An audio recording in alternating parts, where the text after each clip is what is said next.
Blackfield 5 is the title of the Blackfield new studio album, out on February 2017 on Keyscope label, and Aviv Geffen is here at Linea Rock Studios to talk with us. Before we start, I'd like to thank our friend Fabio Vergani and welcome you, Aviv, to Linea Rock. Hi, thank you very much. Great to be here. Let's begin straight from 5. Okay. Listening to some songs like Family Man, Life is an Ocean, or How Was Your Ride, this brand new concept album feels and sounds like a trip.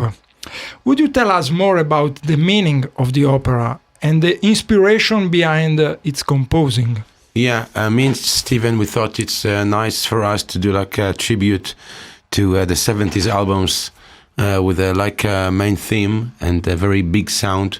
I think everyone, me and Steven, we both of us went to his own solo career and we learned a lot, but lately we just we decided that we needed to keep Blackfield to be bigger and stronger. And as you know, Steven came back to a full partnership in Blackfield because we're getting more and more fans around the world, and it's such a great thing. So we took Alan Parsons, who is like one of our gods in music, to put all the Blackfield sound together, and it's a really sad album in a way, but it's a very powerful one. It's a modern and 70s. Yes, in fact, for Blackfield 5, you shared a recording studio and music writing with your partner Steven Wilson, and also for Free Tracks, the king of the sound engineering and mighty record producer, Mr. Alan Parsons. Right. Do you have and want to share any special memories of those moments? Yes, it's me and Steven in the studio. We were literally recording with one mic and playing together. And Alan Parsons sometimes was really like yelling us and said, "Stop! It's a crap, and let's do it again." He's really into it. It's like very old school. There's no like Apple, computer with the loops and stuff. No copy paste. He wants to get the best takes, which means we need to work really hard over a year. And then I get my work to do the strings arrangement, which is a totally different scene, which I did alone. And Alan Parsons and Steven, they both sound genius, So I got really blessed to have this best sound I can get. Yes, absolutely. And one of the main points of the songwriting in 5, and in general your attitude towards music, is simplicity. Musically speaking, the record is strongly characterized by powerful riffs, mixed with orchestral parts, some acoustic atmospheres too, with wonderful melodies. Right. I think it could be surely classified as the best work in the entire Blackfield career. Thank you, yeah. Do you agree? Steven posts sometimes that for his opinion, this is the best Blackfield we did ever. I didn't read it. Really? Okay. Yes, I think it's the best one because me and Steven, beside of Blackfield, we're the best friends. He lives at my place, so it's really organic. We don't need to go to work at the studio, and it comes out very beautiful, very 70s, very lush in a way. Well, Steven, he's the one who charged on the guitars part. I'm the one who charged on the pianos and orchestra.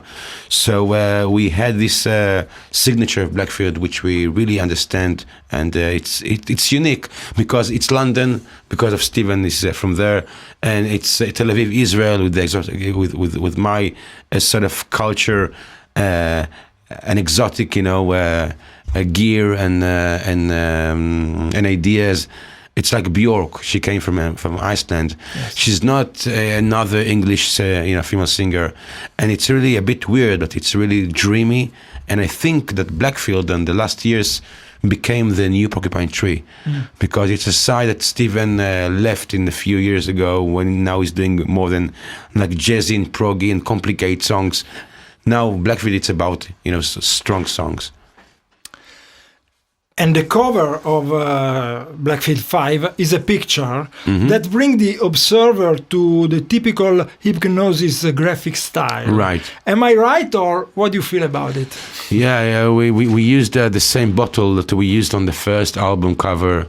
It means that we threw this bottle after the second album to the sea, and now the bottle came back to us, which means, guys, we're back and we're rocking. Okay. Well, now I'll show you some records by some Israeli rock group. Great. Have you ever heard Of course, something about yes. Churchills and Jericho? Yeah. How about the rock music scene in that country? Very good. The Churchills. It's the same band. Yeah. They didn't changed name. They didn't have to chance to break through in Israel. When they started, it wasn't a big hit in Israel.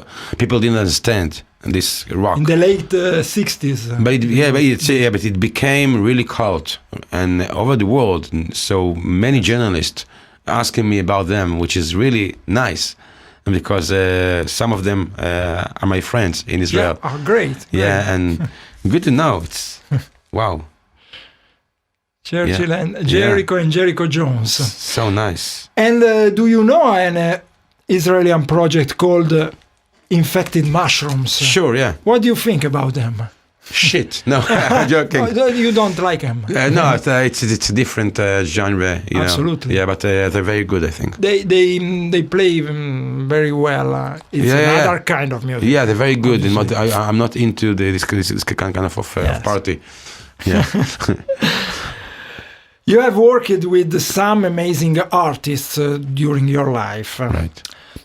But is there a musician that surprised you in particular in the last 30 years?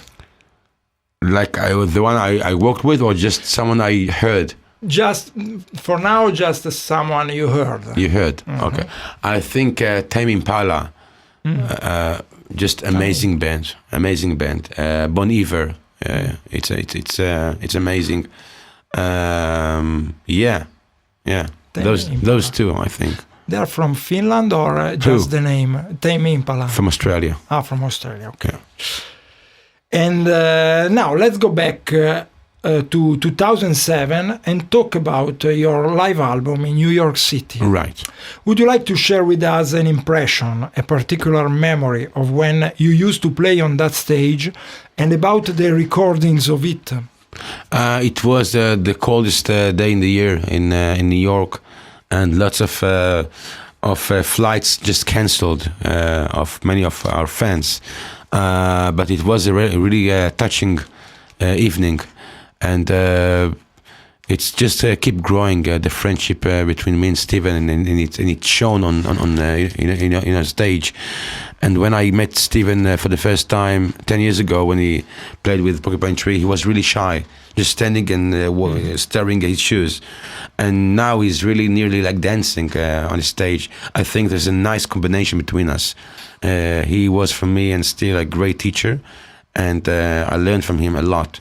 And it goes the other way. I think from me he got to be not that heavy in a way, sense of humor, hyperactive a bit, and to be alive. So it was a great experience. Yeah. And apart from Steven, is there an artist on earth you would really appreciate to work with? Sure. But you've never have the chance to meet? Lon Richie. Lionel Richie. No, I'm joking. From Commodores. Okay. I'm joking. Thom Yorke, of course. Thom Yorke, yeah. He's the one. I think he's the last genius at the moment. Maybe tomorrow you can reach him. Maybe, yeah, of course. After Alan Parsons, everything is possible. Yeah. About the live show experience. Right. You've toured all around the planet. Right. Do you keep any special memory about a very magic or strange moment that you lived in some place of the world on tour, on stage or off stage? Something so wonderful or so intense that you will remember very well for a lifetime. It's hard to tell because when I'm playing abroad with Blackfield around the world, I never get the idea that the songs that I wrote in Israel, in my small studio, home studio, you're coming to Italy.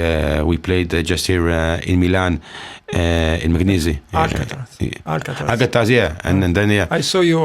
Right, so it's for me, it's shocking to see the crowd sings along with you, songs you wrote back in Tel Aviv. For me, it's still like a miracle, you know. And maybe the most disappointing point was on the last tour. We needed to go to Mexico to play for the first time to the Mexican fans. We have a lot there. And then Steven's father died, passed away. So we canceled the show in Mexico after we sold like 7,000 tickets, pre-sale. And it was for me shock. I need to go there soon. Absolutely. Yeah. And the relationship with your supporters is very close. Right. And I think with Italian fans it's so deep. Do you have a favorite place or city in our country? Oh, I just love Italy. To be honest, I prefer Milan than Rome. Rome, it's too touristic. Milan, it's more the real Italy for me, of course. And I'm traveling here a lot in Italy without any connection to music. Yes. And as a tourist. As a tourist, yeah. And I'm dedicated to the TV series Gomorrah. You know this one? Gomorrah? Absolutely. Yeah. I follow. Yeah. Okay. So in Israel, I'm watching it like every night. So Great. I think I know all the small streets. Savastano, Ciro, great. And the Italian really reminds Israelis. You know. Yes. High temperature, very nervous. Okay. Go on. Okay. What do you think about Italian artists that you probably know? From the past, bands like Osanna, PFM, Banco, Goblin or Aria, and so on. Or any current Italian artists? To be honest, I don't know them. Okay. Please give me some links. Really, I'll listen to them. Okay. I don't know them at all. I had a friend called Zucchero, a singer. Okay. Yeah, he's very nice, but for me it's like too pop. Okay, I will do it for you. Yeah. Last question. Okay. When we will see Blackfield on stage here in Italy? Okay, hopefully very soon. Now we're looking into some dates and how to do it and where to do it. To go out as headline tour as Blackfield or to join to a bigger bands, because now we got some big bands who likes Blackfield a lot, especially the new album like Biffy Clyro. Biffy Clyro, yes. They really want us to go and open, their big tours. So we'll figure out. We really want to, to tour. Maybe in 2017. Yeah, maybe, sure. Yeah. Tour for the we'll album. do some dates, of course. Okay, Aviv. Thank you very much. Thank you so much. It was a pleasure. Wow, churches. Nice. They just changed the name and sort of kind of music. This is more hard. It's harder. Yeah, okay. It's very. Yeah.